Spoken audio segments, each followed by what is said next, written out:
चला ते सलाना ते नाव ऑड वाटत असेल, पण ज्या तुमच्यातली जी कोण मराठी मंडळी असतील त्यांनी कधीतरी 7वी 8वीच्या व्याकरणात हे पाहिलेलं असेल, शिकलेलं असेल.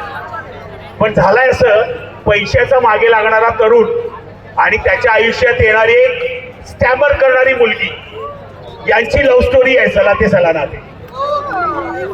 आणि ते त्याचं नाव आहे तेजस आणि तिचं नाव आहे समिधा. जेव्हा तेजसला समिधा भेटते पहिल्यांदा तेव्हा त्याचं पूर्ण नाव उच्चारू शकत नाही, फक्त ते एवढंच म्हणते आणि तिथे अडखडते.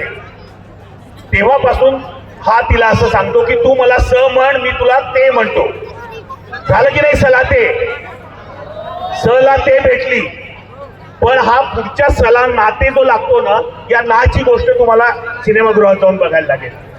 आणि अशी स्वप्न बाळगणाऱ्या तरुणांचं काय नेमकं होतं की जो फक्त पैशाच्या मागे लागलेला आहे, त्याला वर्तमान माहित नाही, फक्त फ्युचरचा विचार करतो. आणि तसा तोही काही स्वप्न बघत होता तेजस देशमुख. त्याची गोष्ट तुम्ही नक्की जाऊन बघा. आणि मी एवढं तुम्हाला सांगेन, आपल्या प्रत्येकासाठी म्हणून भविष्याचा विचार करायचाच असतो, स्वप्नांचा विचार करायचाच असतो, परंतु वर्तमानातही जगायचं असतं. हा संदेश तुम्हाला या चित्रपटातून मिळणार आहे. फार वेळ घेत नाही. Thank you very much. नक्की जाऊन बघा चला ते सलाना ते.